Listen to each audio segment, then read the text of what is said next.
Hello, ladies and gentlemen. Welcome to another episode of Hashtag Anime Talk. This is episode 46. I'm your host, Mr. Lynden Burton, joined by, as always, by my co-host, Mr. Chrissa SJE. Chris, how you doing today, brother? Gucci bandana as usual, you know what I'm saying? Big Can't kicking it. complain. Yeah, man. A lot of not a heavy news week in the anime world. It's been light. But like they did have the Crunchyroll Awards. We'll talk about that, of course. Give our thoughts on it. We got some other news, but let's just dive into it. The My Hero Academia movie will be out on February 26th. Just letting everybody know you can go see it dubbed on the 27th, subbed on the 26th. It's gonna be in Lafayette, so I'm gonna be in that bitch head for it. But I mean, if it was in Baton Rouge, I'd have went. Yeah, I would have went for sure. I don't went to if it was New Orleans, Baton Rouge. That is about as far as I go though. Yeah, no, I'm not. Yeah, New Orleans is like, oof. New Orleans would be like pushing it, but I'd go. And I'm glad it is coming to Lafayette because the last movie that came to the Grand, what was it? Two Heroes. Yeah. It was a good experience. I loved it. I just love seeing just the fan base come out and show love. Yeah, it was nice. So be sure to go check that movie out on the 26th and the 27th. Just whichever one you prefer, dub or sub. Next up, we got a new Kingdom trailer was dropped for an anime coming in April. Chris, did you like this trailer? I'm a big Kingdom manga fan, and I tried to watch the earlier anime stuff. The 3D wasn't looking right, but this trailer looks really good. At least the animation quality. And if they're gonna tell the story over, which we don't know, some people are saying season 3, some people are saying third iteration show. If they're just redoing it from the jump, they could get a whole new fan base of people. Yeah, I never read the manga. I never saw the 3D anime. Was it a movie or was it like an anime? It's like an anime. I haven't seen the 3D one, or I haven't read the manga. But from the trailer, it does look pretty dope. Like the characters look dope, the art style, animation style looks dope. So it's worth a shot for me because I was kind of I always give shit a try. Like I watched what was it? ID Invaded, Dorohedoro, and these are all ones that aren't your typical. You know what I'm saying? Shonen anime, yeah. I like seeing shit like that. I like seeing new flavor. And it's one of the best mangas out there. So if you're not reading Kingdom, you definitely should. I've definitely heard a lot of shit about it too. It's definitely I love it. Like highly talked about. And it's a different perspective. It's like during it's China during like the Great War before China was fully like unified. So getting a different perspective on manga, because we usually get from Japanese perspective sometimes for Radiant, French, and then Full Metal Alchemist taking place in what is Nazi Germany essentially, but this is from the perspective of China, and I dig it, and it's straight army. I love the battle tactics and everything. Like it's really good. But next up, we got Jason DeMarco, senior vice president for Adult Swim, posted on Twitter Friday that Toonami will be moving back to a 3-hour block for a while. DeMarco stated that Adult Swim's programming department asked about how his team felt about shortening the Toonami broadcast, as the program block right now is at 5.5 hours to 6 hours in length. And he said, look, man, it's getting too expensive and unwidely to handle. DeMarco added that his team's preferred length of the broadcast is 3 hours. So starting in February on the 29th, you will get My Hero Academia at 11:30 p.m., 10:30 for us. Sword Art Online at 12, Demon Slayer at 12:30, Food Wars at 1, Black Clover at 1:30, JoJo's Bizarre Adventures at 2, and Naruto Shippuden at 2:30. That means Cut is Promised Neverland, but I could assume that's ending soon. Dr. Stone, the finale, I believe, is this upcoming week, and I feel like something else got cut, but Toonami's only going to be 3 hours now for the time being. I feel like Promised Neverland ended a while back. They maybe just be replaying that bitch. Okay. But all I know is, you know what I'm saying, it does suck to see Toonami's length get shortened because, like, what else are you going to play? Because I don't think Fire Force finished. Did it? Not on Toonami, if I'm not mistaken, but I'm not 100% sure. I haven't been keeping up with the. Yeah, they kind of gave it the snip. And this that kind of leads into my my point. You know what I'm saying? They could give it the snip, and nobody will probably notice because I feel like they should stick to what they're premiering. You know what I'm saying? Like how they're gonna premiere Uzumaki, because that's still coming out. I want to speak on the guy's comment, how he said it's getting too expensive. We know that bitch is getting expensive because they got the bangers right now. They got literally everything. They got Fire Force, they got My Hero, they got One Punch Man, they got Food Wars, they got JoJo's. And if we're gonna be honest with ourselves, how many? And look, I'm not hating on the younger audience, but how many kids are watching TV, watching anime on Saturday, waiting for the dub to come out when These kids have grown up with the internet for their whole lives, bro. Like, they could go to Amazon, Hulu, Netflix, and watch, or Funimation app included, and watch these anime as they come out with when we watch them. So, like, exactly. And see, as far as Demon Slayer and Promised Neverland, we watched those sub, of course, and they were not like My Hero and Fire Force, because for the first half, I want to say, of season 4 of My Hero, we got the dub the same day as the sub, like, except it was just later on in the day. But after Christmas or whatever, like a couple weeks got taken off in America or whatever happened. But now the dub's behind 2 weeks. But as far as like Fire Force, it's with Toonami then. Fire Force every day. You know what I'm saying? Was the same? Was the same day the dub drop, or the week after? I think you used to tell me it was the same day because you watched the dub the whole time. It was either the same day or the day right after. It wasn't a week late. So as far as those, it's like we don't really need those on Toonami. But as far as Demon Slayer, I'm watching that on Toonami. I do want to speak on Demon Slayer dub too while we're talking about Toonami. Oh yeah, so you said you liked it. It's not bad. It's not terrible.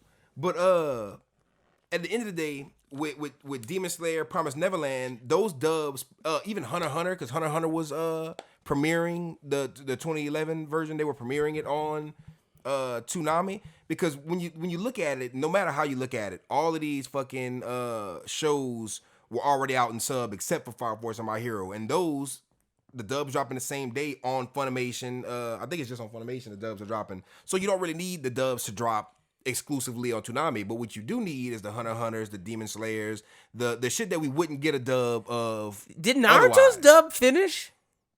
I don't think Naruto's dub is close to finish because they were so far behind. Maybe that's why Toonami's still playing it, because I'm just like, why is that thing still on there? Like, I can imagine. I love Naruto, but like, I feel like that's just been done for forever. And that's one of them that, like, they don't have to be playing. I do understand that they are premiering the dub, but if they're not premiering the dub, then there's no reason for Naruto to be on Toonami. They could probably cut that down.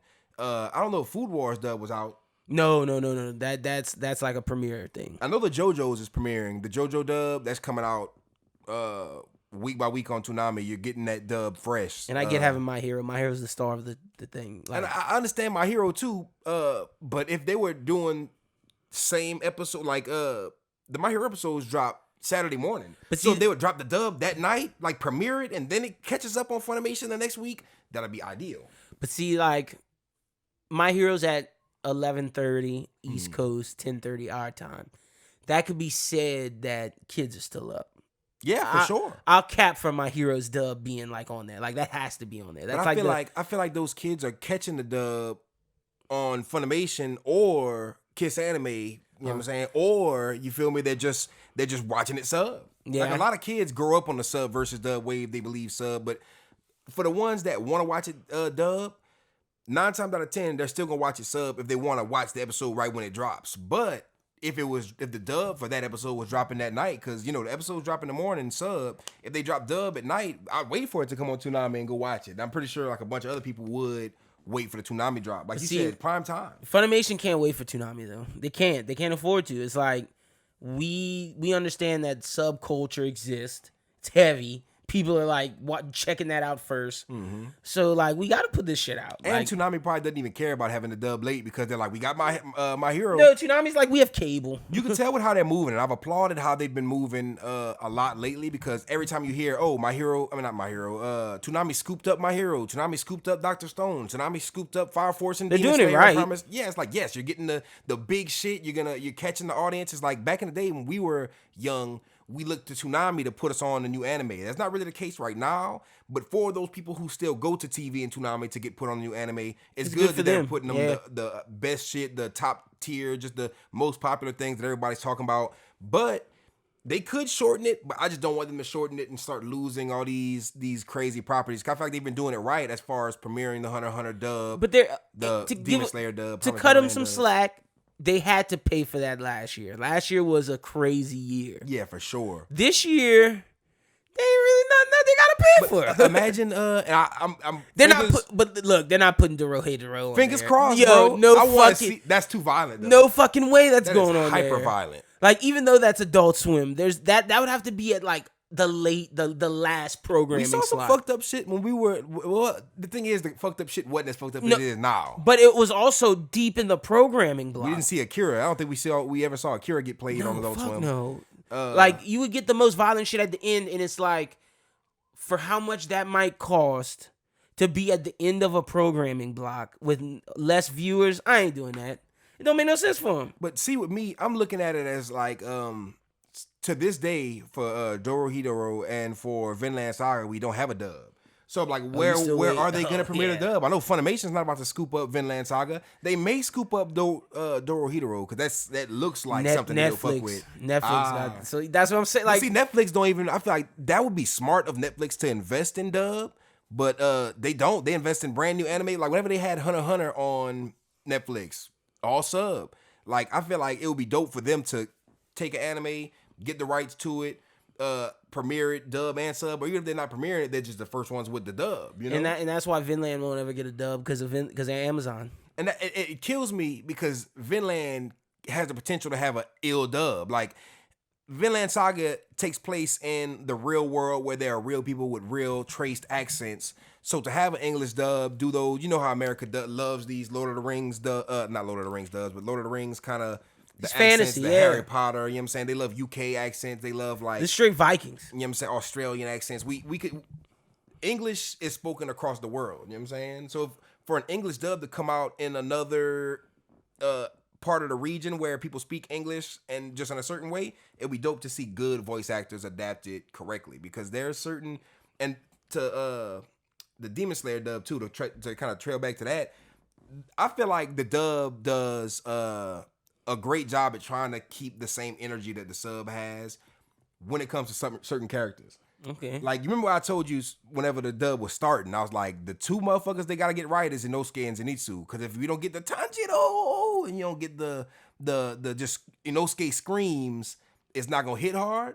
I feel like the Inosuke screams were as good as they can get in an English dub. Because I expected worse. Like, when I'm watching my iconic scene of Inosuke just busting in the room and they're like, what? And he just headbutts the shit out of Tanjiro for no reason. He's like, why'd you headbutt me? And he just screams, starts chasing him around the room, and then you see Zenitsu chase them, talking about Nezuko or whatever. It was just an iconic scene, and all their voices sold the energy of the scene in the sub. So to watch it in the dub, it wasn't as good, but I felt like it was the closest we're gonna get to the sub. Like, you know what I'm saying? Like, so it's passable. What I'm saying is you can't really emulate and mimic something to a certain extent where it's gonna sound exactly the same. Like, there's not gonna be a voice actor that does the exact same thing that Inosuke and Zenitsu do in English the same way. But this is like the Americanized version of it, and it did hit pretty hard. I will say I love Zenitsu's voice actor, especially in comparison to Tanjiro's, because Tanjiro scared me. It's taken me a while to get used to his voice actor. It's not bad by any means, but coming from watching the sub and being so passionate about Demon Slayer, watching it a million times, I'm Japanese voice actor Tanjiro is Tanjiro to me. So this Tanjiro is not really, it don't really hit like Tanjiro would hit. But Zenitsu, whenever he gets into his little whines, I feel like he's definitely not a person who hasn't watched the subbed version. He's definitely somebody who's like, okay, this is the character I have to emulate. I'm gonna try to do that the best I can. See, my Saturdays have just been booked. Like, my Saturdays have been booked up. Like, last Saturday, I'm a sucker. Like, I was supposed to go see Sonic the Hedgehog. I'm a sucker for. Yeah, I still never saw that. I'm a sucker for the NBA. It was All-Star Weekend. Yeah, I couldn't watch Toonami that night. The dunk contest was on. I've been talking to everybody, like, hey, we'll get back to you right after the dunk contest, right after All-Star Weekend. I'm like, all right. Yeah, like, so I'm a black guy. I love basketball. I get it. It's a big deal too. Yeah, I watched it before as well. I can't help myself. So, but I'll check it out this week. I'll see what's up. And I'm catching the dubs late. I'm not watching them on Saturday. I saw that night. clip you posted, like, just from like looking at that clip. I didn't think it was bad. I thought it was passable. That's the thing. I need People to see it like like in full show episode form. People have been shitting on the Dragon Ball Z dub, which I am surprised about. Wait, what? On Twitter, bro. Like I've been For real? I posted I posted something yesterday. I want to say. Oh, but I did think I was appalled by that question. Like, what's the best dub? Yeah, I didn't even put Cowboy Bebop. I was appalled. Like, I was 4 without putting Cowboy Bebop. Like, what is wrong with my life? I appreciated your Full Metal Alchemist, even though I knew that was your troll put because you haven't watched. No, I'm just saying that because as far as I was going off of the fan base and their opinions, and what I see on the timeline is the typical zombie opinion that is force fed from elitists to your casual anime fan who wants to look cool to an elitist, but saying that all dub is trash, but Yu Yu Hakusho dub is good. Fire. Cowboy Bebop dub is good. The best. Full Metal Alchemist is amazing. I did like the dub when I was watching it, but I'm just a dub nigga. So like I watch sub and dub. I prefer the dub of Full Metal Alchemist. I'm not even gonna lie. I've been seeing people shit on the Attack on Titan dub, and I love the Attack on Titan dub. Ooh, They're like, it don't hit hard. I'm like, it hits hard. It's just if you come from the sub, it's like maybe a situation where I'm watching Demon Slayer. I'm hop back over my fence to the sub side with Attack on Titan. That's what I'm saying with me specifically. I love all kind of dubs. So when I see people shit on dub, I'm like, what? You don't like the Attack on Titan dub? But seeing people, it's kind of in unison. But I can't believe they were shitting on Dragon Ball Z. Maybe that's like new age kids, but people will say Full Metal Alchemist over Dragon Ball as far as dub, and I'm like, what? I might agree with that. I've been seeing that on the timeline. Like, I'm not gonna unison. I feel like everybody's in agreement that Full Metal Alchemist is up there with the Yu Yu Hakusho's and Cowboy Bebop. Yeah, no, like I'm like if we're calling a spade, like I'm not gonna shit on the Dragon Ball Z dub. That's classic. Like I think that's blasphemy if anybody says it's not good. But if we're talking best dub, it's hard to argue against Cowboy Bebop. That was perfect. That show can be shown to like an American person who has no interest in anime, and they'll be like, "Oh, this is a cool cartoon." Like it flows seamlessly. Like I would never even in my mind think of watching the sub of Cowboy Bebop. I checked out the sub of Yu Yu Hakusho just to see. Nah, it's not hitting. No, it does not hit. It's not hitting. That to me, that's sold Yu Yu Hakusho. Facts. Like no, 100%. Justin Cook Yusuke is Yusuke. Yeah, and that's a deal breaker. Kuwabara's Kuwabara too. Yeah, Chris Sabat Kuwabara is Kuwabara, and Chuck Huber that did Hiei? I believe so. All I know is those characters are not just because they're the ones I grew up with. Even Botan. Because I've told you many times, I've said on the pod many of times, I alternate with Naruto, I alternate with My Hero, I alternate with Hunter x Hunter. One Piece, I'm pretty much dub, but now I'm fucking with the sub. Not because I like the dub over the sub, it's just that's what I started watching. It's just the one I started watching. Let me just keep my mouth closed on that. But like, yeah, no. Catching sub, like especially with you and like going back and watch, like when I went to did I see the sub or the dub movie for Stampede? I think I saw dub. I'm pretty sure you saw sub.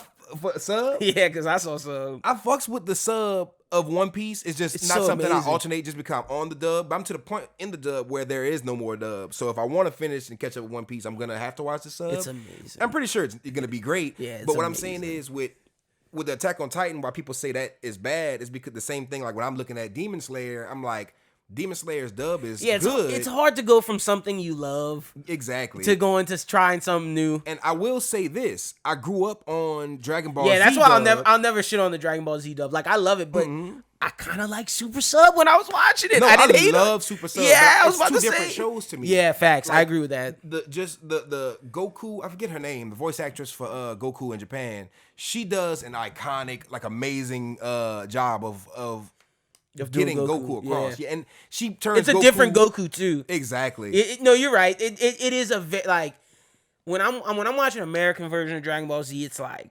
muscles, we're fighting, like let's go, like it's like testosterone. But when I watch it when I'm watching the sub version, it's like, all right, there's some comedy to this. And see, with Luffy sub and dub, I feel like they capture his goofiness, they capture his badassery, and they capture everything. But as far as Goku in the dub, they capture the badass, but they try to not make him look as goofy as they make him look in the Japanese version. And maybe that's why Super's dub was a little weird, because Super is more jokey than Z. And people, that's what I'm always one of those people. I look at like the Full Metal Alchemist, Yu Yu Hakusho, Cowboy Bebop, top tier dubs. I don't put Dragon Ball a tier under. I feel like that's top tier. You know what I'm saying? I would not have respect, but like if I'm judging like just straight up quality, I'd put Full Metal Bebop, Yu Yu Hakusho at like S. That's what I'm saying. I feel like Dragon Ball, and that's maybe just because of the iconic roles. That's what I'm saying. I would never put him under S, but like I like those dubs more.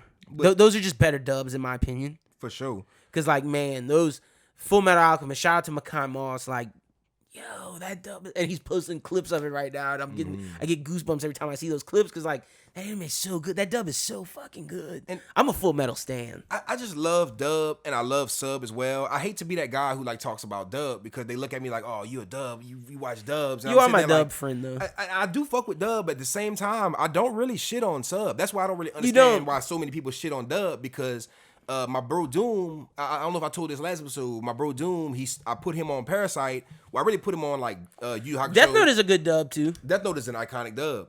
I watched the scene where he was like, the chip, I eat. And I watched that in Japanese, and I was like, that shit don't hit like the English dub. I promise you that. Like, whenever he was eating the chips and, like, he was writing niggas' names in the Death Note, like, in front of the cameras that L set all around his crib. Yeah. I'm like, bro, he made that shit so gangster in the dub. But in the sub, it seemed a little bit more casual, which is still gangster, but you felt that in the dub. I'd say Death Note's an S tier dub, too. What I was saying about my bro Doom, when I put him on Parasite, he saw that, and he was like, hey, look, I don't know who they paying to do these dubs, but it sounded like they just got motherfuckers up off the street. And I was like, really? I remember watching the dub for Parasite with my... Shout out to Doom. I watched it with my girl, and we didn't really trip too much about the dub. We watched it, and it was like, whatever. But then when I went back after he said that, I was like, some characters, the dub is garbage. I be feeling like that with a lot of dubs, bro. But I'm just never one of those guys who could understand just somebody just shitting on dub or sub. Because I know somebody personally recently who's 100% dub nigga. I keep trying to tell him watch Demon Slayer. He's like, the dub out? I'm like, it's almost done. He's like, nah, nigga, I'm gonna watch it when the dub comes out. Yo, like, no offense to the dub community. Because I'm like like I said, I dabble into the dub world. Fire Force is like the last dub that I saw that I was like, ooh, this is actually I do like the ID Invaded dub a lot. Yeah, ID Invaded, because that's the kind of show you want to watch in a dub. You want to watch dub. That's like that mystery, it hits, like America knows how to dub that kind of shit, but they don't quite know how to get a grasp on other shit. They could do a cop show. They got experience with that, you know what I'm saying? Kill that shit. But just as far as like looping back around to the original, like Toonami, I feel like they would be very wise to continue premiering dubs and keeping that their short. Like, they were really eating when they had Dragon Ball Super. They don't have Dragon Ball Super anymore, so it's like we gotta just tighten it down to what's gonna hit hard. And My Hero is probably the only one I think is gonna hit hard, not being a premiere dub. Like, I feel like Demon Slayer, you need to have that premiere dub. Promised Neverland, that's so smart for them to be the ones to be the first to put those out in dub, because that's giving people a reason to watch. Yeah, if Toonami did get Dorohedoro, that'd be fire. I wouldn't hate. Like, that'd be that would be fire. I just don't think it's gonna happen. Just like Vinland Saga should be on Toonami. But it won't be. It's too violent. It would be so beautiful to be on Toonami, but that's what Adult Swim is for, the violence. That's what I was about to say, yeah. Cowboy Bebop was too violent for the 4 o'clock block, you know what I'm saying? But the last thing I'm going to say is, I hope this is not Toonami, because I saw for Neverworld, shout out to my bro for Neverworld, I saw him do a video about how he thinks Toonami is probably not going to be around longer. He thinks this is a big sign of Toonami's decline. I look at it as maybe it's a transition into getting off of Cartoon Network into maybe becoming a streaming service, maybe becoming something. Boom, and that's my point. And I'm hoping we see that. Well, no, it's happening because of HBO Max. Because of HBO's Max partnership with Crunchyroll and Toonami and Adult Swim. They're putting, like, the Junji Ito Uzumaki shit. Mm-hmm. Maybe that'll premiere on Toonami, but the only place we'll be able to stream it is on the Toonami portion of HBO Max. Okay. Like, that'll be dope. They're going to have original shit and other shit that will be exclusive on HBO Max. So I think that's the future of Toonami. Do you remember homie in the news, he was saying it's getting kind of expensive?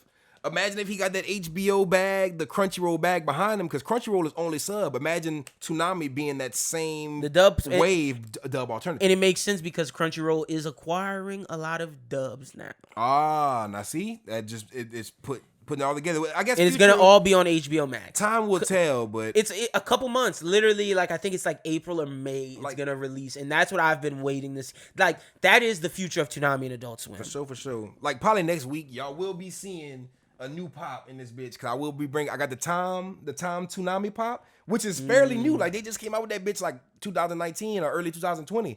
But that's just me hoping, fingers being crossed, that Toonami is here to stay. It's something I grew up on, so I want to see it continue further down the line, whether it be on Cartoon Network, whether it be moving, doing bigger, better, and different things. That's something I'm always support. So shout out to Toonami. Shout out to Toonami. Speaking of Crunchyroll, look, I'm not gonna shit on their awards. Like I'm not. We're not here to shit on their awards because we fuck with Crunchyroll. I do fuck with Crunchyroll. But I'm gonna say this before I talk about it. Crunchyroll to me is like a MTV, they're like a mainstream because when listening to your explanation of us talking about anime of the year off air, I've been sitting on it.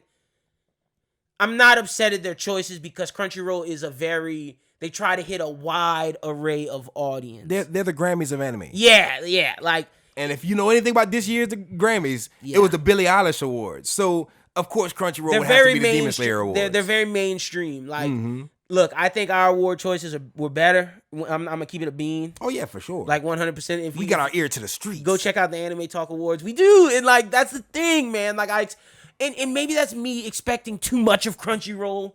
I expected more. I did. I don't know what I expected, but because I ain't gonna lie, just when I saw the nominees.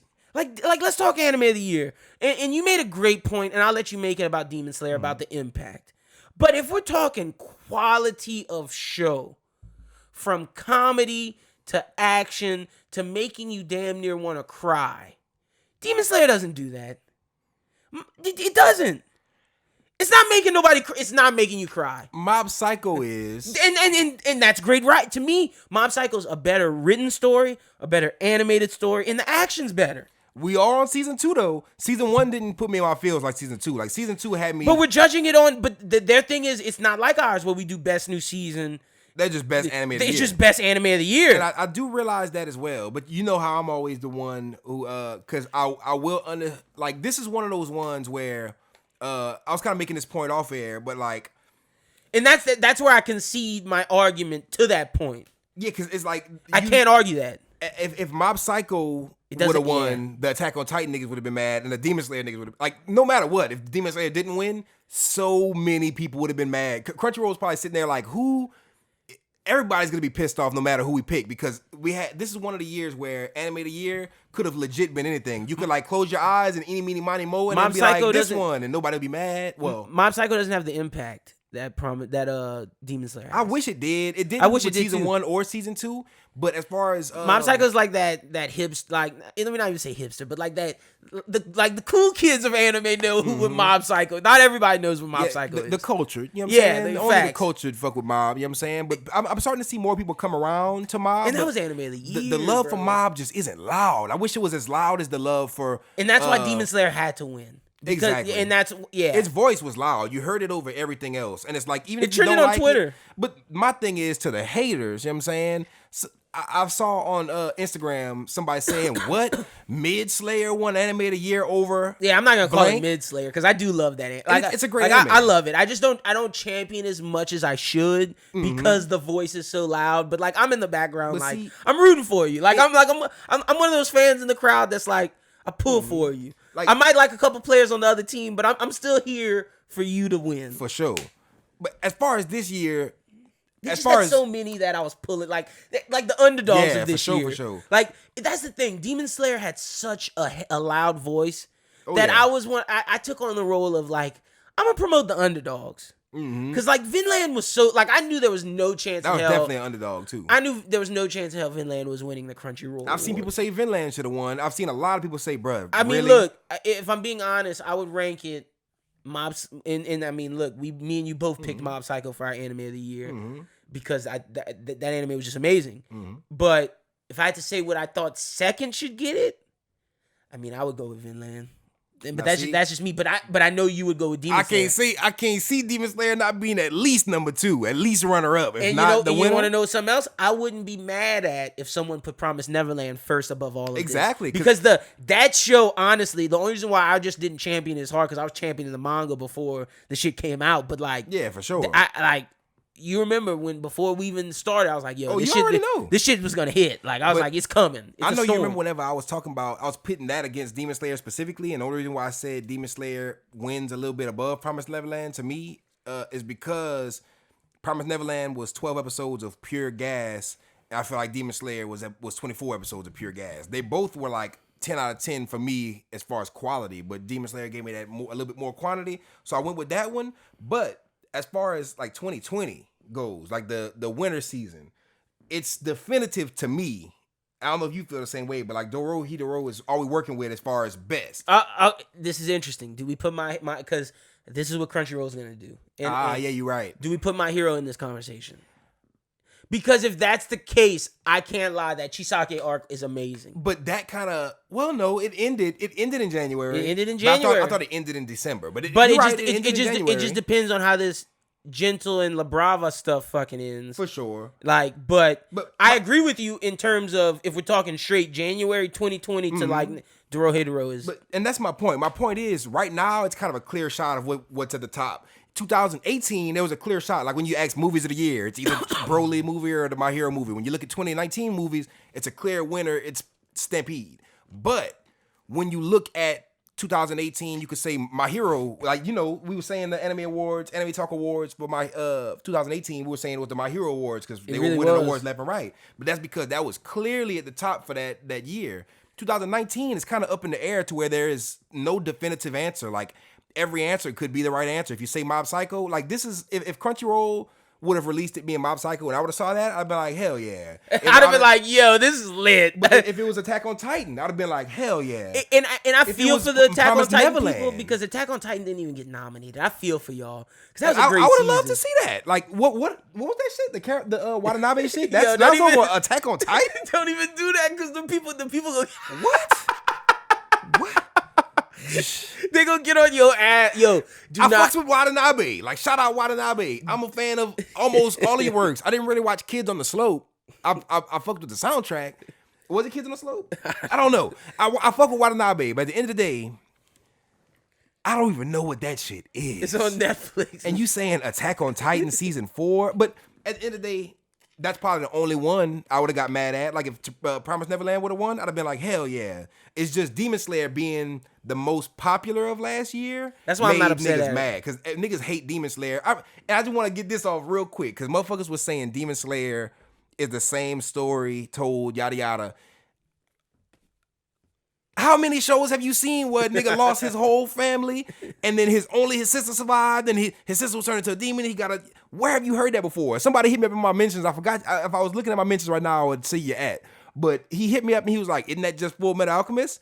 No, it's not the same exact principle. You know what I'm saying? It's not the same. You may have seen certain things similar, but that's like me saying My Hero Academia is Naruto. So I don't want to hear nobody saying Demon Slayer shouldn't have won because it's unoriginal and it's the same thing that we've been seeing a million times. Because to me, things like My Hero, Demon Slayer are kind of refreshing, and they're a breath of fresh air into the world of anime where you do see the same thing. I didn't have any more problems with like Best Boy. I thought Best Animation, glad Mob Psycho won. Best Boy, Tanjiro. Mob should have won Best Boy. I don't know. Did I say Mob for Best Boy? I don't know who we said. I think you said Mob and I said Thorfinn. Thorfinn could have been Best Boy, but nigga, Tanjiro, I'm not mad at it. I'm not mad at it because I think I gave Tanjiro Rook. We had Rookie of the Year too, and I think Tanjiro or Thorfinn got that one. And they gave Mob Psycho Best Animation. Yeah, they gave Mob Psycho Best Animation. Best Girl went to Raphaelia, and I even said after the fact that like I was like, ooh, I'm sorry, I forgot Raphaelia. I actually understand that pick because I'm a big Shield Hero fan. Shout out to Raphaelia. Bruh, the best opening sequence, I would give it to Mob Psycho. But if they would have just said best opening, I'd have been mad if it wasn't Lisa Grange. But since they said best opening sequence, I'm thinking about the animation of the Mob Psycho opening. Demon Slayer didn't even get nominated.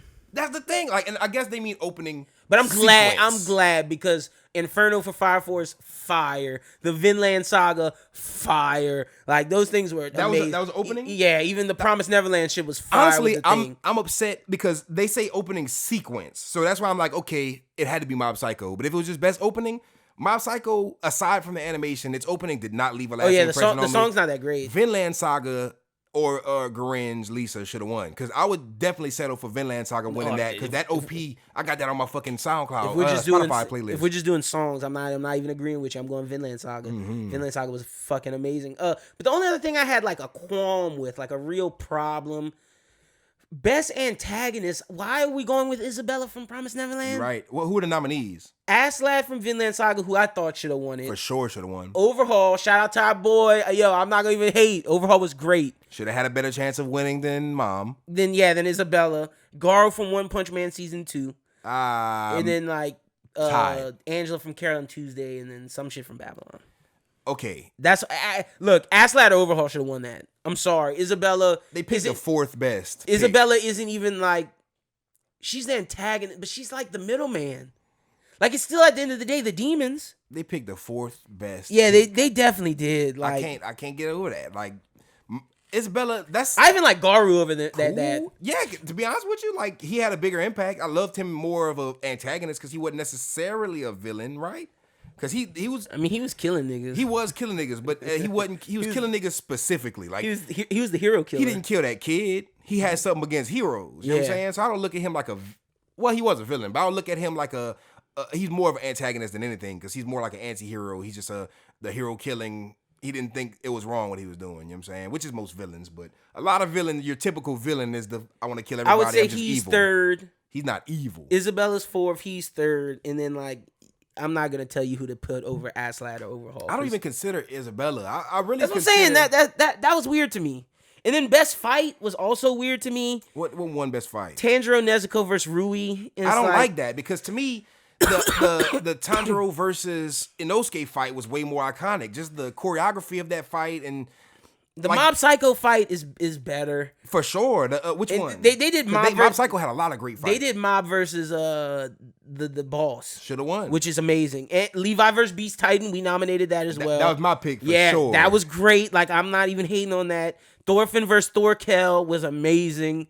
Like, I just think the Tanjiro Rui one was like another fourth best pick. Yeah, that. And I'm not the only ones I had problems with. The Tanjiro versus Rui again. It's more clear what they were doing because whenever I'm looking Isn't that episode 19? Episode 19. Yeah, that's what that is. Okay. When it comes to the anime of the year, I understand it being Demon Slayer, but I do understand as well it could have been a toss-up and it could have been any of a number of things that made Demon Slayer anime of the year. But with this, it makes it more clear that they were definitely just being like, this is what Twitter, you know what I'm saying? Like, whenever Twitter, this is the only one that trended on Twitter, so let's use this one. It's like, no, son, it's not.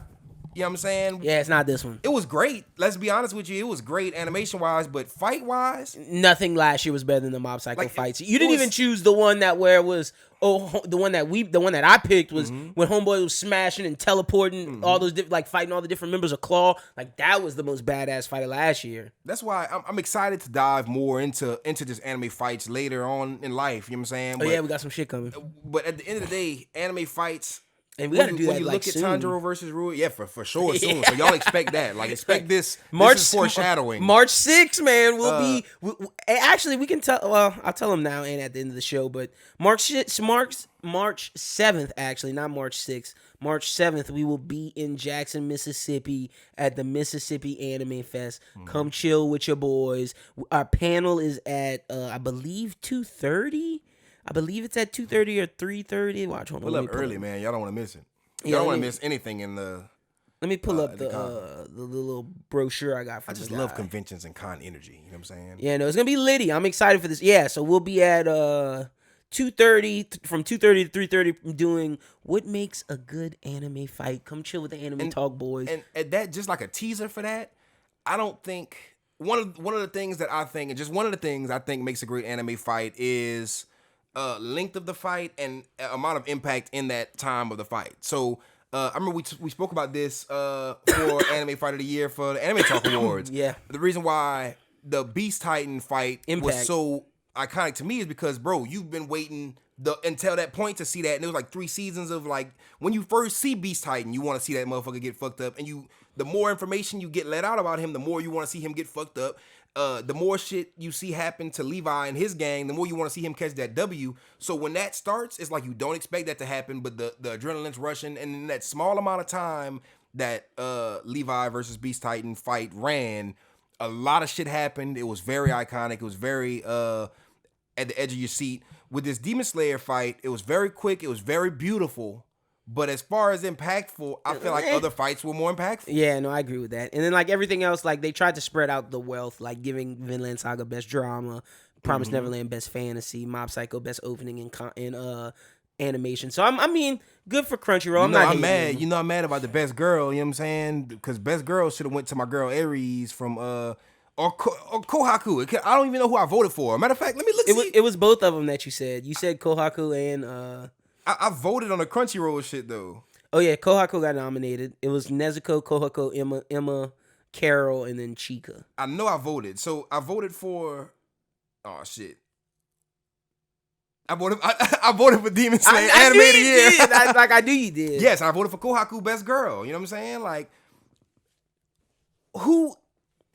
I like Raphaelia, so I'm not gonna even say she was amazing. Bro, you can't say nothing until you watch it. Like, okay. She is like loyal to the T. Like, I thought Rising of the Shield Hero was 2018. It ended. It went a long ended at the time. beginning. Yeah, probably. it went a long time. Fucking right. But shout out to the Crunchyroll. I'll get back awards. to y'all after I peep that. Let's get to our questions of this week, and if you want to submit a question for us to discuss, either email us at broswhothink@outlook.com, or you can hit me and Chris up on Twitter, or you can go to www.broswhothink.com. On the homepage, scroll all the way down, fill out the first name, last name, subject line, put anime talk question, put your question in, we'll answer it. Like I said, or you can email us at broswhothink@outlook.com. But let's get into it. Cameron asked a question. Hey, love the show. Also saw y'all at AVC Anime Fest last year. Great panel. I wear the shirt almost weekly. Just curious how y'all managed to get anime openings into your intro legally. I'm attempting to utilize some openings in some episodes of mine, and I'm trying to go about it in the right way. Thanks for any help you can give. Look, bro, I'm going to make this really quick. It's not legal. Like, that's why it's on YouTube. It's not illegal. Look, if you watch us on YouTube, we don't have any music on it at all. Not even Chris's music. Like, I'm not even trying to go through that headache.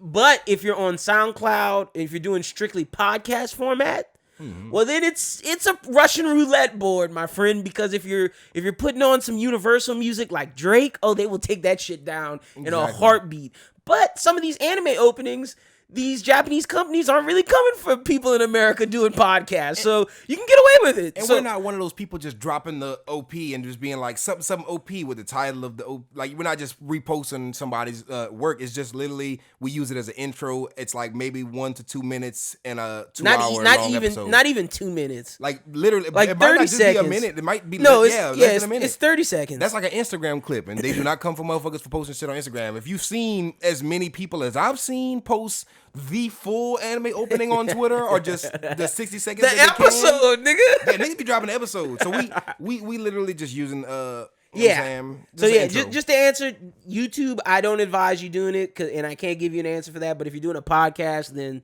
yeah, it's just Russian roulette. Just don't use American shit. Thank y'all for not coming for us. Yeah, facts. Let's get to the next question submitted by, I'm not gonna say Haz's government name, even though I know it now. Hastic says, you already know, what's your ultimate 5-girl harem? Any anime can mix and match. I just want to hear the 5 girls you need in a harem. Thank you for your time. My boy Harem King Has, bro. Yo, you can start us off, Chris. They call my boy the Harem King for a reason. You know what I'm saying? Shout out my brother Has, you feel me? But I don't know, bro. I got 10 names on this list right now. As soon as you said that was his question, I was like, oh yeah, this nigga, he know my bag. You know what I'm saying? And I was like, okay, 5. And before I knew it, there were 10. And I was like, damn, there's more, but I gotta stop myself. I don't want to have a fucking 50 list, top 50 list. I'd have a huge harem, you know what I'm saying? Yeah. But we only need 5. If I had to narrow it down, you want to go back and forth? Yeah, we can go back and forth. 'Cause I want to just drop a couple. But, I'm gonna say number 1 though. If I couldn't see myself getting rid of one, just being the Demon Slayer stan that I am. I know Twitter hates me. I know you hate me, guys. Missouri Kamroji, you know what I'm saying? The love pillar, that's bae, you know what I'm saying? I would buy a body pillow if there was one. Classic. If you know one, send the link. I've been trying to buy her sword because her sword has a dope design. Solid pick. I'm gonna have multiple One Piece people in my thing, and people are gonna call me basic as fuck, but I don't care. I'm starting it off with Nico Robin. With Nico Robin? She has to make the harem list. Big facts. You know what I'm saying? That's fancy. I feel like that's exquisite taste because Nico Robin is not a basic ass bitch. Nico Robin is a high class maintenance lady. Bitch. You know what I'm saying? Like, yeah, she's a high class lady. When I first saw her, she was dripping in designer. When she was wearing a cowboy hat, her whole outfit matched. And look, I like the glow up better than the cowboy hat short, and I wasn't even hating on that. I've never seen her not. But the glow up, the glow up is amazing. Yeah, I ain't gonna lie. New era. Nico Robin is amazing. I've been seeing the etchy shit with the bikini Nico Robin. It's like, fan, you know what I'm saying? Need to fan them off. You know what I'm saying? But I could definitely see that. I'm surprised I didn't have her on my list. You know what I'm saying? All right, who you got next? I'll throw out there. You just looked at me. I don't know if I should do it. Who you saying? Seto Ga Yamari feel like young Kanzaki. You may not know the name. You may not even know the name of the anime. Itadaki CK or CK. Oh yeah, okay, your show. It is the hentai with the bitch with the fucking bat wings. And the, I don't know if you think of hentai, if you think of anime hentai, and I gotta show you a picture of this, this bitch, because you may know her, but you may not know you know her. You know what I'm saying?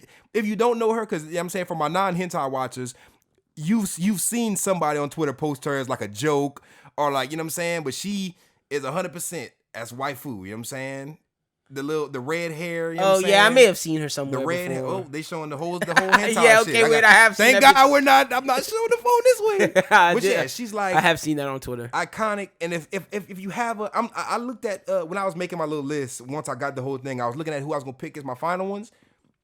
In a harem, in every harem, you see it's not just like, say I like just the smart nerdy girls, you know what I'm saying? Because everybody knows one of my main waifus of all anime is Shizuku from Hunter x Hunter, you know what I'm saying? But if every single bitch on the list was Shizuku, it wouldn't really be a harem. You gotta have the tsundere, you gotta have all the different archetypes. So I feel like I would use her in there just to be the one thirsty kind of, you know what I'm saying, etchy. Yeah.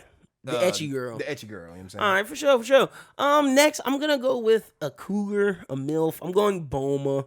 Boma's making the harem. Thought you were going to say something else, but yeah, that would be. No, she has to make the harem. That's like, essential. out of all, and see, I can't put Android 18 because, like, I don't know, like, how that works. No, Boma over Android 17. But I'm a big Android 18. I'm a big Android 18 fan, but I'm going Boma for sure. I'm not gonna lie, as of recently, bro, I just saw like somebody posted a picture of I don't know if it was official art or whatever, but it was like Android 18 and Android 17, like on the beach or something like that. I'm like, damn, Krillin, how did you do it? But you know what I'm saying? Yeah, your track record is impeccable, my brother. Yeah, so I'm going Boma. So who you got next? She was on my list, you know what I'm saying? Let me scratch her off, you know what I'm saying? But that wasn't what I was gonna say. I was hoping you would say her, kind of like, if I don't say her and you don't say her, we got a problem. I got the basic picks. Somebody gotta say Bulma, because Bulma is essential. If you let me not even say that, but like if you growing up, you know what I'm saying, if you are aware of Dragon Ball and all of its characters, if you don't stand Bulma, if you don't have Bulma in your top wife, if you do have a waifu list and Bulma's not on it, I don't know what to tell you, bro. You gotta go to a doctor or something. All right. I was gonna say Shizuku, you know what I'm saying, from Hunter x Hunter. But that's like Bae. I wouldn't want to have to share her. That's Bae. That's realistically, if I were to pick one realistic woman to be waifu, I'd pick Shizuku from Hunter x Hunter. But for my Tagashi pick, Botan from Yu Yu Hakusho. Yo, solid. I was thinking Botan as well. I had to pick one of the blue-haired women. Botan, bro. Like, when I tell you just, that's like waifu. Like, yeah, that's waifu for sure. Like, to the same point I made with Robin and how she just drips out of control, Bulma just got that 90s drip. Like, a lot of the reason why I love Yu Yu Hakusho is just because of the outfit choices, and it's one of those shows where you don't see the same gi on somebody. You see the school uniforms, but Yusuke mixes his outfits up, and when Bulma mixes her outfits up, I am always here for it. I remember there was an episode in the Dark Tournament. You know how the girls came out to the Dark Tournament to support the boys. They had, like, the separation of rooms, and Bulma had, like, her PJs on, her little hair rolled up, and she just got, like, out of all females in anime, she's not one of those ones that had to be a fighter, had to be super OP, but as a side character, she had a lot of personality, and you need some personality in your harem.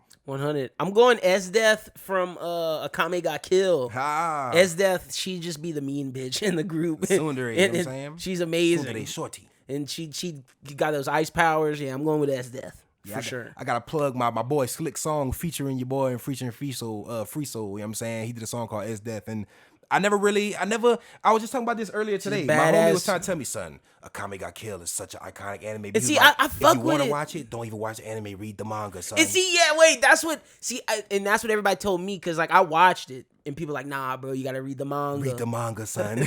Son, you gotta love those niggas, son. I know every anime fan that has anime friends has that one friend that's like, what? Nah, son, you gotta read the manga. Son. Soul Eater. Read the manga, son. You slipping, son. Demon Slayer. Wait, you watched you waiting on the next season, so you don't know what's about to happen. Read the manga, son. And I'm that nigga son. I know you that nigga sometimes too. Facts. No, as far as SDeath, I've seen pictures of her, and she's a baddie. You know what I'm saying? She is. So who you got? Okay, so we got 2 spots left. 2 spots. And like, I'm trying to make sure like we say the you know. Who I don't know. Do you have any Bleach ones? No, cause like they're like kids. You right. Well, I mean, by like, end of series? By end of series, no. By end of series, they're grown ass adults. I have seen a lot of fan art of them as adults. Like, you see, you know how Ichigo has that hair? Then you see him with the short hair. I always see them like with the. I don't know if it's fan art, if it's legit. No, that's legit. Like him as a fan. That's him and his family. Okay, so that's legit. Well. Yeah. I'm not gonna say Orihime. I'm gonna leave her to my boy. You know what I'm saying? Bulma's up for grabs. I'm sorry, Vegeta, but I'm gonna respect my boy Ichigo. You know what I'm saying? I'm gonna go with a random pick and say Lisa from Fire Force. Ooh, solid. Cause you know what I'm saying? I'm Team Opie, you know what I'm saying? You know what I'm saying? All about the top heavy shorties, you know what I'm saying? But she was always she was innocent to me. She still is innocent to me. I'm itching for Fire Force to come back because I want to see her get fucking saved. Shout out to my boy Vulcan. I'm usually not one to be rooting for Captain Saver, but Vulcan, save her because she deserves to be saved. You know what I'm saying? All right, look, I'm just gonna be honest with myself. Uh-oh. I gotta have another One Piece girl. I gotta go I'm going too deep. Is it? I'm going with the other one. Nami's joining the squad, bro. Nami's dope, bro. Nami's amazing. She was on my list as well. I was leaving that open because I knew you was gonna say Nami. Yeah, how could you not? I gotta have Nami and Robin, bro. Like they're just big. I actually just bought my first Nami figure last week, like 3 or 4 days ago. You know what I'm saying? And I'm like checking the mail. It was President's Day today, right? I don't want to lie to people. It might be Groundhog Day, some stupid shit. It was some kind of holiday today where I didn't get mail, and I was like, smacked the mailbox open in fury because I didn't get my Nami figure. I do got some other figures on the way, but that's one of the ones I'm mainly excited for. But so shout out to Nami. She's like, if you watch One Piece and you don't like fuck with Nami, like I fuck with her even as a character, just how she's just a money getting, you know what I'm saying? She's a clown. And she's I funny. need those jokes around me. She's funny when it's time to be funny. She's gangster when it's time to be gangster. She's sweet when it's time to be sweet. She'll just be an all around fun character to be around. Yeah, no, I'm with you. So I agree with you on that. We got one more right now. I got Esdeath, Bulma, Nami, Robin. You got who's my last one? I don't know if I want to go with another Tagashi favorite. You know what I'm saying? I'm gonna go with another Tagashi. Cause this one is to me being, if I was an anime character, I would be the Goku, the Luffy kind of character that likes to eat. You know what I'm saying? So I need me a shorty in the house that could cook. You feel me? So I'm gonna go with Minchi from Hunter x Hunter. She's the girl who led the second Hunter exam? Oh, the chef. The chef. Yeah, I know you're talking about. Just because she's hot. The green hair. If we talk about 1999 Minchi with the pink hair, I'm with it. If we talk about 2011 Minchi with the green hair, either way, I'm with it. That's bae ever since I first laid eyes upon her with her little fishnet shirt and her short shorts. You know what I'm saying? She's just gotta be in the fucking harem if we got one. Dang, man. Now I'm thinking about Faye Valentine, but she's like, I feel like Faye would be too problematic. Like, I feel like Faye would cause me too much issues. She would be more waifu, and not because you would want just her, not, but that's all you'd probably be able to handle, and probably you wouldn't still be able to handle. That's what I'm saying. And then like I want to say Revy from Black Lagoon, but I feel like she would be too much. Another as well. handful, bro. Just like too much. If you get with Faye Valentine or Revy, you the waifu. Yeah, like you you got issues. And then like I want to say Meryl from Trigun, because I really do like her, but like I don't know. I think I'm gonna shout out to the ladies of color, but I'm going with a newbie. This is for my manga only readers of My Hero Academia. I'm going with the 5th ranked hero in Hero Society. I'm going with Mirko. You don't know who, like you might have seen her. I know Miracle because she had Twitter inflamed last week. Bro, that woof. I had to end it with a headstrong woman, and she's headstrong, but she's not as. And she's one of the only legal women in My Hero. Facts, like, and that's another. And she's a baddie too. She is an old lady who has rabbit powers, so she has thick thighs. Damn. Yeah.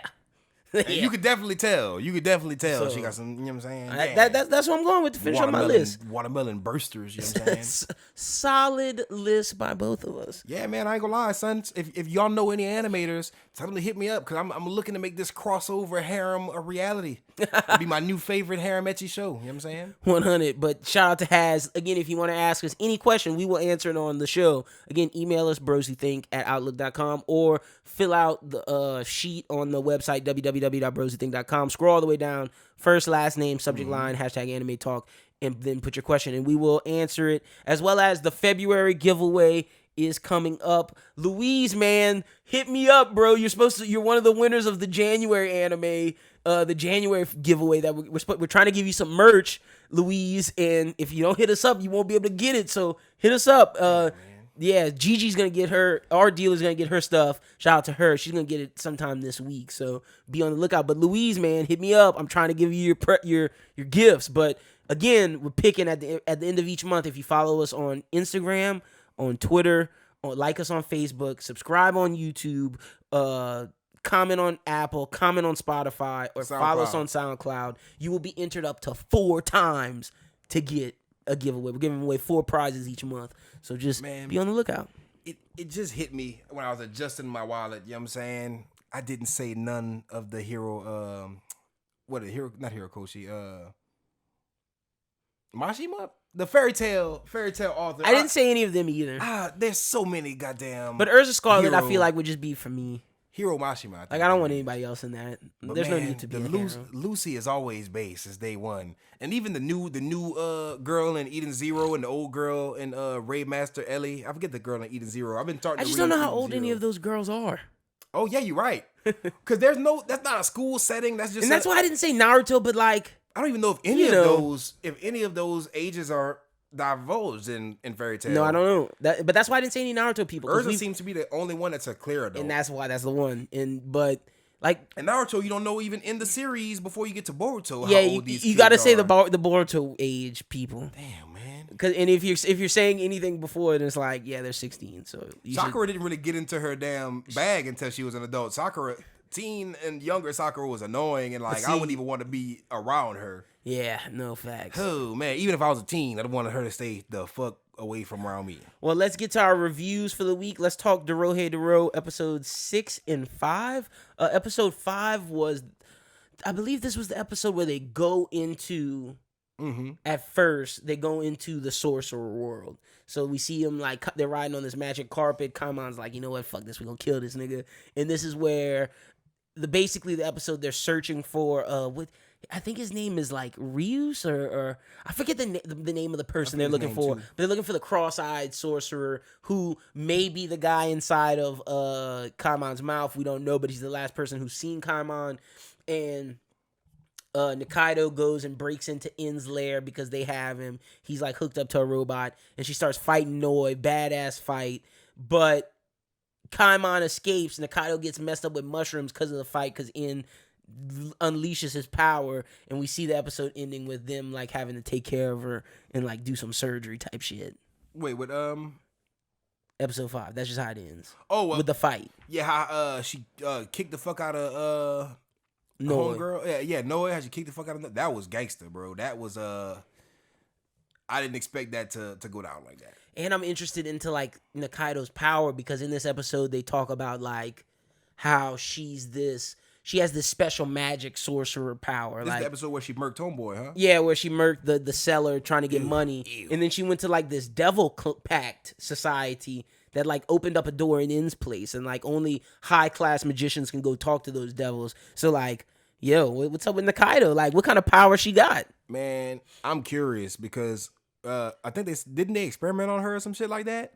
I don't know I think they were the dude. I think, but that's in the next episode. Yeah, I don't think they divulged too much about it yet. Yeah, I don't think they experimented on her. I think he was trying to experiment on himself. Okay, but we'll talk about that in a little bit. But this episode was badass, and we got to see how strong Noi was. In this episode, we hear Shin basically say nobody can really kill you, and Nikaido kind of whoops her ass for a little bit. I don't know if she would have won the fight, but she was winning. And then we got to see how strong In was. I don't know how useful those mushrooms are. It seems like the weirdest. Like if this was My Hero, like if this was My Hero Academia, that would be like the wackest quirk to have. But he can just turn people into mushrooms. And to me, it seems like one of those things to where and it's an insta kill. If he loses control, it's over with. He can't really he blacks out. He doesn't really know what he's doing. Shit's just turning into mushrooms. And to me, that's kind of like that's whack. That's like a whack power. Like he was making a whole building, mushrooms were bursting out the building, and I'm just sitting there like, man, is this supposed to be threatening? Like whenever Nikaido ran away and had the mushroom on her back and shit like that, it was like, this is the man. I don't know. I hope he didn't pick that power. Is all I'm saying. No. He had to be born with that. That's a creepy power. What would you rate episode 5, 1 through 5? I'll give it a good 4, 6. Yeah, I'm giving it a 4 or 5. I really enjoyed the Nikaido fight, and I'm learning. I love learning about her backstory. We're keeping Kaimon very close to the vest, but we learn like as this head is regaining his memories, it seems like Kaimon's regaining some as well. So I don't know the connection between the cross-eyed homie. There's definitely a connection because you saw them both. Like, as they were waking up. Like, it was weird. So we got to see, man. Dorohedoro keeps us on loops every week. Episode 6 is basically the Nikaido sick episode. They got to take her back to the hospital. And it's the Shin backstory episode. We learn about, like, the doctor's past with Shin, the heart sorcerer. Turns out homie's from the half human, half sorcerer, and he just started killing niggas. And I love that. Like, that was a badass backstory. At first, I didn't really put 2 and 2 together. That's who it was. But then whenever you started seeing him, like, oh shit, so this is how he got fucked up. He became him. And it was just, it's ugly to see where he started. And to see what he's become, to see how calm he is, and just how normal he is. But that's because he loves, because he can kill, and it's like, bro, that's not how you were at first. Like, these people kind of corrupted you. Yes, it sucks to see, but good backstory though. It makes for a compelling villain, bro. That took this episode to the next level for me. Yeah, no, me too. It makes Shin like one of these villains that like I'm now putting him in a different tier. Like before, he was in henchman tier. Now he's kind of like, all right, you stand on your own. Like you're one of the side guys, but you stand on your own and like some of the best side guys. And we addressed this kind of off air as well, because we watched the episode while we were watching it. As soon as Shin's dad, Pops, whatever it was, his caretaker. No, that was his dad. That was his dad. Yeah, bruh. When these motherfuckers pulled up and he instantly exposed his hand, I was like, bad move. Bad move. Great. You fucked up. It's like when the cops pull you over and the fucking you driving and shit, the homie in the back seat's like, we don't got weed in the car. The cop's like, got you. These niggas got weed in the car. Got your ass. You just definitely snitched. You exposed all your hands. You made like yourself. He could have waited. He could have been like, yeah, I adopted this kid. Hey, get the kid. Oh no, he's not a sorcerer. His mom was just a sorcerer. His mom's a sorcerer. He's a sorcerer. You could have just said he's not a sorcerer. We'd have still killed him. But like, now we for sure. Now we about to kill him and you. And you, because you banged a sorcerer. If he'd have got away before, he'd have just got away. But now we know this nigga's a sorcerer. So yeah, you could have just kept your mouth closed. But, I mean, hey, it's his pops. And then, like, he ends up dying. And that triggers Shin and makes him down this killing spree. You see how far his wit got himself. You know and then we see Nikaido getting captured by this dude who's trying to turn himself into a magician. And that's the experimentation you was talking about. Because every human has, like, these black balls in them. And, like, you can take those black balls and put them inside you and maybe become a sorcerer. You don't know. And they were like, Nikaido doesn't have that. And they keep banging like Nikaido's a sorcerer and Kaimon's not accepting it. So I'm interested to see when he actually, like, accepts it, how he's going to take it. And was this the episode as well, wherever Irisu and what's the dude's name that she be with? Like whenever the bullies ran up on him. Oh yeah, and they just kill those dudes. Bro, that was overkill, bro. That was whenever he killed them boys. I was sitting there, I was like, damn, these niggas is bitches. They kicked my son mask off, and that's the bad team. That's the bad guy team. I don't want to be rooting for them, but whenever I'm curious to see what they even got going on, yeah, it definitely. I feel like that was as we watched it, I was thinking this, but like when they kicked son's mask off and they were bullying him and you saw him like, man, it's not the case, leave me alone. It really humanized him because he didn't have his mask on. You saw his bare face and you saw him talk to the bullies in a pleading kind of manner. And it's like you don't usually get to see that side of the villains. You know what I'm saying? You don't even know too much about this character. You don't know too much about any of these characters except for the ones that they're slowly giving you more information about. Like I think we know the most about Nikaido and Shin. Honestly, it's the most is Shin.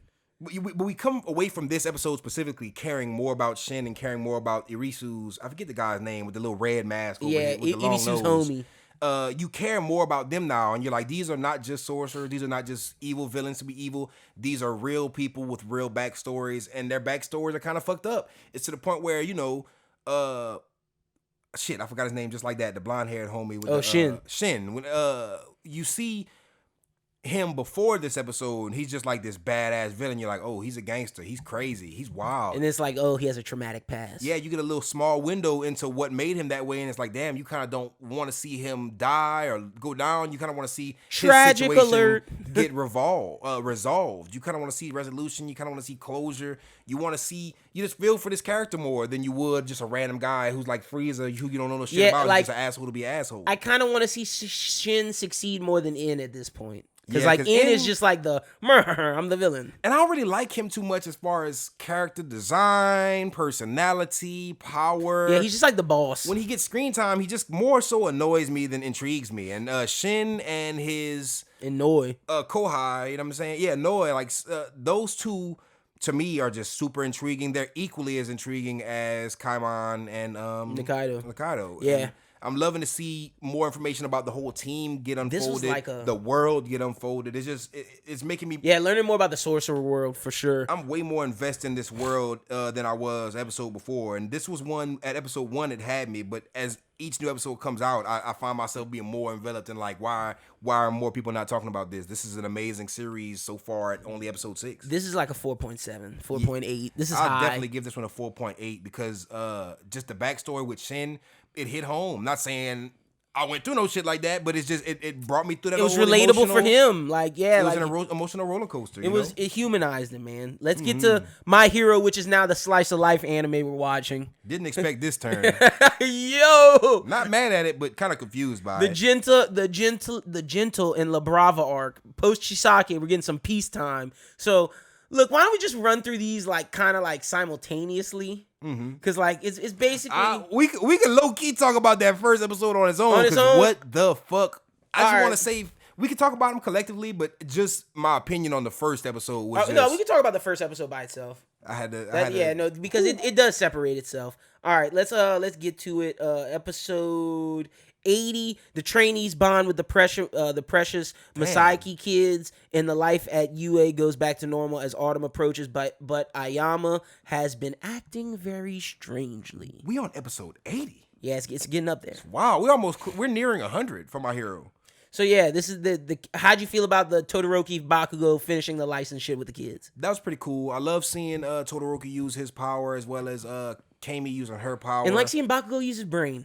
Seeing Bakugo attempt to use his brain, you know what I'm saying? Because he don't use it too often, but he tried with that was his plan. Like, I gotta give him his props. And I liked how everything looked so cool, cute, and like it was nice for those kids. And I like how Todoroki incorporated other people's quirks into his little rescue thing with the rings around the you know what I'm saying? But my question is, and I said this when we were watching it, that teacher has to be a horrible teacher, because why are we relying on these kids who are in school to make these other kids good? We don't even know her quirk, but apparently she's not using it regardless, because them kids is fucking terrible, bro. Somebody need to revoke her teacher's license. You know what I'm she's saying? A bad teacher. But hey, but you know what I just thought about? This is a revisional training for the students as far as the Bakugo, Todoroki, and Kami, but they were apparently given a troublesome kid class. So it's like troubled teens, troubled youth teacher that really needs some fucking kind of reform. So it's kind of like a 3-in-1. They were sitting there like, okay, let's put all the fuck ups together from the teachers, students, kids. Yeah, and like let's make it better. Makes sense. It worked though. Like I gotta say it worked. But you wanted to talk about the second half of the episode. Yes, because that was a big bundle of what the fuck to unwrap. Like, first of all, why Horikoshi? You know what I'm saying? The whole. Oh, I do gotta say before we get into that, I love the way the did this episode open with the breakdancing? No, that's next episode. Okay, wait, I'm gonna say that afterwards. But I definitely was creeped out by I don't know how to say his name. Oyama. Creepy as hell. If y'all goal was to make this boy look creepy as all hell, mission accomplished. Apparently he creeped Deku out. It was to the point where I felt like I was watching like one of those psycho horror movies where it wasn't like gory horror, but it's like psychological horror. Because what the fuck was he doing? Like the whole beginning. He's just trying to be nice and give us a prize. I'm watching My Hero regularly, just thinking I'm watching a regular My Hero episode. All of a sudden, a block of cheese gets stuffed in my boy Deku's mouth. And that's followed by the creepiest, most awkward face. So at that point, I'm like, what's going on? And then it doesn't even reverse reverse itself. It keeps on going at that same pace to where I'm like, what the fuck am I watching? Whenever he's creeping outside of Deku's window, I'm watching that shit with the craziest face on. I'm like, is he really creeping outside of Deku's window? And then whenever he moved, you see Deku and he just pretends to still be sleeping. Then he like wakes up like when the coast is clear. He's like, what the fuck just happened? Yeah. He goes peek through the curtains and I'm expecting like a jump scare to pop out. And he sees the cheese and he's even terrified by the cheese. And I'm looking at it like, if that were me, I would be equally as creeped out and terrified. Cause like, what does he know? Yeah, what does he know? And why would he express whatever he knows? Is he the traitor? Like, that's what I was thinking at this point in the manga when I was reading it. It was like, is he the UA traitor? Because we know there's someone in UA leaking information. Who is it? Is it him? And it's like, nah, it's not him. No, it's Homegirl for sure. It's who you think? Well, no, I'm thinking of something completely different. I'm thinking about how in the original test license. Oh yeah, no. We think there's like a real. Yeah, I'm thinking of something different. Word. But what would you rate this episode? I'd rate this one a good. I think WTF out of 10. I think it'll get a 4 for me. It's the next episode's gonna get a low rank though. To me, it'll definitely get a 4 because I'll accept it for what it is as a time of peace. Like we can't get all these episodes like 1s and 2s because there's no overhaul and there's no crazy shit going on. We gotta rate them for what they are, and it's for what it was entertaining. And to say that they tried to paint him as creepy, and it definitely made me laugh. It definitely made me cringe, and I think they wanted me to do all that. And I like the friendship now. So I may even give it like a 4.3. You know what I'm saying? I like the Oyama Deku friendship because like now they're just friends. Yeah, for sure. So good on that. All right, next episode 81, the school festival. Class A decides what they want to do for their upcoming school festival in Midoriya and Toga to pay a visit to Eri in the hospital. The Eri shit was super sad. Eri shit was super sad for sure. That was probably the best part of the episode. Definitely emotional. Yeah. I don't see, again, I say this every episode of My Hero because I'm very on Twitter. I'm very ear to the streets. I just don't understand how people could hate My Hero at this point with all the heart it puts on the table. When they get there and they're speaking on, they're just trying to be like, hey, what's up, Eri? We haven't seen you in a while. What's good? You know what I'm saying? And she's sitting there like, I'm sorry. Like, I got you hurt. I got you hurt. I got Night Eye hurt. And they're like, oh, yeah, she don't even know Night Eye's dead. I'm like, oh, that hit me hard. I'm sitting there like, that's fucked up. And then when they was like, oh, she doesn't know how to smile, I was like, oh, heartbreaker. It was like at the beginning, you get the first bomb dropped, and you're like, ooh, that's heavy. And Horikoshi's like, for real? Adds another 30,000 pounds on it. It's like, damn, that's even more heavy. It's like, not done yet. And it's like, damn, son, you really feel for this little girl. Because like, even at the end, when they show you that she's still not quite out of Overhaul's grasp yet, they saved her, but did they save her all the way yet? Like, she's still mentally... They still got work to do. Like they got her out of the physical abuse, but now it's time to get her out of the mental abuse. It's hard enough to try to get an adult out of trauma and just help them cope with that. But seeing a little girl who's still a little girl who all she knows... is trauma. All Overhaul ever taught her was that this is your fault. Yeah. Everything is your fault. Yeah, them getting hurt, that's not because I'm hurting them. That's because you're not being the one to get hurt. You have to hold that weight on your shoulders so they don't get hurt. So they don't get hurt, to keep her complacent, to keep her as the slave and the you know what I'm saying? He had her fucked up like one of them girls in the R. Kelly cult. You know what I'm saying? User and abuser, man. And that's typical. That's like textbook user and abuser. And it's good to see that situation get dealt with realistically, but it's also painful to see her have to go through that. Yeah. Even though it's a fictional character, fictional world, it's a fucked up situation because it's something that we know is all too real in the real world. So it's something that's definitely connecting in the But Horikoshi doesn't shy from that because like even with the Endeavor stuff, it's like a parent who beats your whole family. Like, yeah, and that's the next part of the next part of the episode. No, that was in the last one where Shoto just. Oh yeah, you're right. Yeah, I'm tripping. But like I'm just saying, like Horikoshi takes real shit and like really, and that's what I was saying off air. Like from seeing all this, I was like, honestly, you could look at All Might as a drug. Like the society is like an addict on All Might, and now that drug's being taken away, and the society's having to deal with the withdrawals of not having All Might. So like it's weird. It's interesting of how much real life shit Horikoshi's taking from relatable things and like disguising them in the show. Some not as much, like where Endeavor and Shoto's relationships in the forefront, Eri's abuse is in the forefront, but the shit like the addiction shit to the society that's like in the background. I love art like this that's open to interpretation. Like one of my favorite musicians, this kind of off subject, but one of my favorite bands is Fall Out Boy. Don't judge me, but it's because the way that they paint pictures with words is that they they're lyrical, but they don't necessarily put stuff in your face. It's like they say something and they'll mean something, but they could mean something else. And it's so vague that it can be left open to interpretation. And with art like this, it's like you're getting the face value what's going on. You're seeing the story unfold, but us as people can take what's going on and use it as metaphorical for, like how you said, with like drugs and addiction. With everything in here is deeper than just face level. Like kids who just watch shonen for shonen, who love Naruto for Naruto, just a bunch of ninjas. Kids who are watching this for superheroes at a high school, they're getting that fix. But people like me and Lynn, who are like out of our teenage years, who are looking for more substance in our content, it's there. They give you deep. They give you, and Horikoshi's not necessarily sitting there like, this is what you need to think. This is how you feel about this. I'm gonna preach it, but no, I'm gonna paint the picture. He's just giving you the art and letting you take what you want from it, and the kids can take what they want from it. And I love the fact that we can read deeper into something like this, because a lot of stuff, it's just face value. Yeah, no, 100%. All right, the rest of the episode, we meet the villains of this, Gento and La Brava. What'd you think of the YouTube clout chaser? Hilarious. It's funny. funny. That's funny. Keeping going with the same thing we were talking about. It's fun to see My Hero play off of real life and how it's very conscious of not only shonen and what has been done before it in Naruto, One Piece, Dragon Ball, and everything that came before it. It's also up to date with what's going on in real life. Like when we look at Yu Yu Hakusho, we look at it like a great timepiece for the 90s, because their outfits, the vibe, the mood, the OST, like the soundtrack and everything, it just screams 90s. This is screaming 2010s, you know what I'm saying? This is screaming the 2020s, and I feel like 10, 15 years from now, this is going to be a great timestamp of like, there really were motherfuckers running around. Like, if the real world was the My Hero world right now, there would be that one person. Bro, they would have had, 6ix9ine was that, bro. Bro, imagine 6ix9ine with quirks. That's this. That's what we're seeing right now. We're seeing the YouTube pranksters that are going too far with the pranks for YouTube clout. You know what I'm saying? We got our first anime clout demon. Yeah, no, big facts. But all right, and the other part of the episode is the Jiro putting on a show for everybody for the festival. The slice of life portion of this episode. Oh, the dancing shit? Yeah.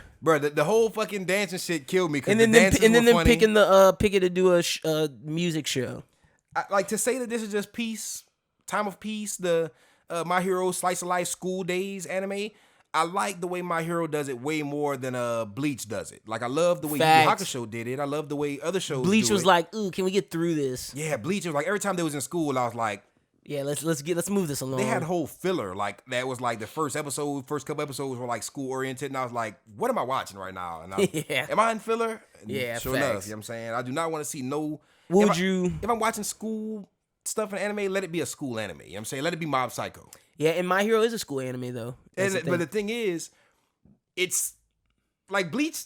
He's a high school character, you know what I'm saying? But My Hero is focused around the school. Yeah, it's the whole premise is the class. Like, it's the classroom and them learning and everything. Yeah, facts. But I do like seeing this version of it to where it's not just all quirks, all fights. And it's not all hero work. And they said that in this episode. Then it becomes a Bleach, and then you can't watch it. You can't watch them and enjoy them sitting down in class and dancing. It's great to have it like this. Cause what would you rate the episode? Because I'm giving it a 3.5. I'll give it a good 4 because it wasn't bad. Hard. It hit hard for me. This with the airy shit, that shit hit hard. Yeah, the airy shit is probably why it's getting a 3.5. But I loved even the slice of life, the dancing. I love the comedy aspects. I love about it. I just not a bad episode. I even loved the fact that because I was confused with what was going on. You did a great job at not spoiling it for me beforehand. Like whenever they were like, whenever he walks in, I'm watching. I'm like, is he robbing the store? And then he didn't really rob the store. He walks out with the no money. I'm sitting there like, shocked. I feel like a joke got played on me. And then when I finally figure out that he's doing the clout demon shit, I'm like,